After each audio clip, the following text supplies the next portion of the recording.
আমাদের হায়ার হেডকোয়ার্টারের কথা হয়েছে, তারাও স্বীকার করেছে যদি আসামের নাগরিক হয় এবং ভারতীয় ভূখণ্ডের লোকজন হয় তাহলে তারা তাদেরকে ফেরত নেবে। এবং আমরাও বলেছি যদি প্রমাণ দিতে পারেন যে তারা এখানে বাংলাদেশি নাগরিক, আমরা বাংলাদেশি নাগরিককে স্বাচ্ছন্দ্যে আমাদের এসে সসম্মানে আমাদের ভূখণ্ডে ফেরত নিয়ে নেব।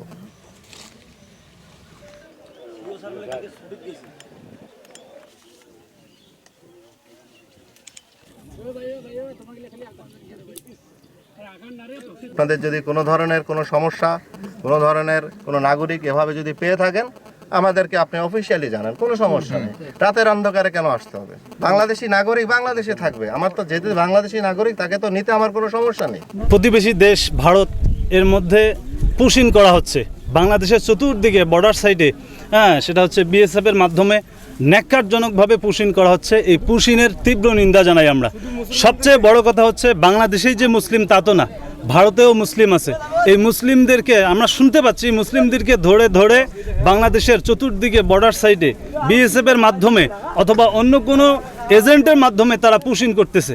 আমরা এর তীব্র প্রতিবাদ জানাচ্ছি। ভারত সরকার এবং ভারত প্রশাসন এবং ভারতের বর্ডার গার্ড বিএসএফের জন্য আমরা তীব্র প্রতিবাদ জানাচ্ছি।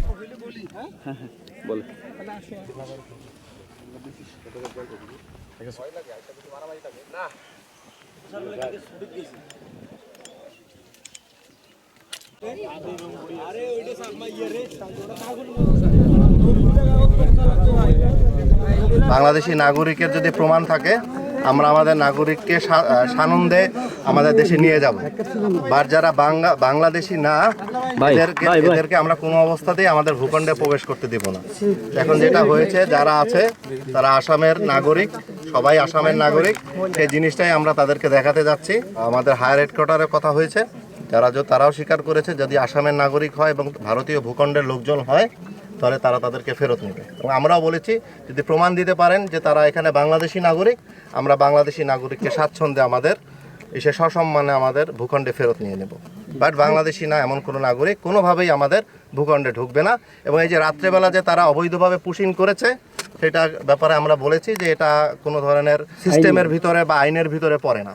আপনাদের কোনো ধরনের সন্দেহ থাকলে আপনারা যে কোনো সময় আমাদেরকে ফ্ল্যাগ মিটিং থাকতে পারেন। 24 ঘন্টা বিএসএফ এখানে থাকে, 24 ঘন্টা ডাকলে সিও চলে আসে।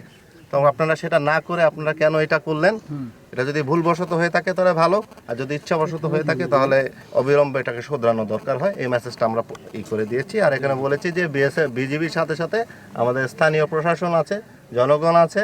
তো এরকম যদি অ্যাটেম্প নেওয়া হয় এইভাবেই প্রত্যেকবারই আটকা পড়ে যাবে এবং একটা এম্বারাসিং সিচুয়েশন হবে।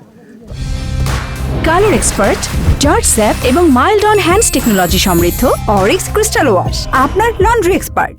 তো আপনাদের যদি কোনো ধরনের কোনো সমস্যা, কোনো ধরনের কোনো নাগরিক এভাবে যদি পেয়ে থাকেন আমাদেরকে আপনি অফিসিয়ালি জানান, কোনো সমস্যা নেই। রাতের অন্ধকারে কেন আসতে হবে? বাংলাদেশি নাগরিক বাংলাদেশে থাকবে, আমার তো যেহেতু বাংলাদেশি নাগরিক তাকে তো নিতে আমার কোনো সমস্যা নেই। বাট এভাবে লুকে রাতের অন্ধকারে এটা হচ্ছে ইনহিউম্যান।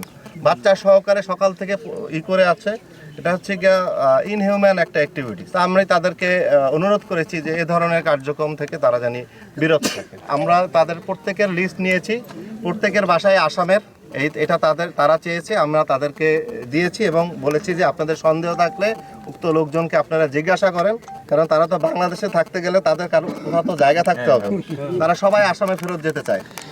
তাদের কাছ থেকে রেশন কার্ড, আধার কার্ড সব ছিনিয়ে নেওয়া হয়েছে এবং তাদের ইন্ডিয়ান রুপি নিয়ে নেয় বাংলাদেশি 200 টাকা দিয়ে তাদেরকে পাঠিয়ে দেওয়া হয়েছে। কিন্তু আসামে তাদের যে আত্মীয় স্বজন রয়েছে, ফোন নাম্বার রয়েছে, সব যোগাযোগ মাধ্যম এগুলি আমাদের কাছে আছে, এগুলি আমরা জোগাড় করেছি, আমরা তাদেরকে দিয়েছি। এখন তারা বলেছে যে আচ্ছা ঠিক আছে, তারা যদি আসামের নাগরিক এটা প্রমাণ হয় তারা তাদের নাগরিককে ফেরত নিয়ে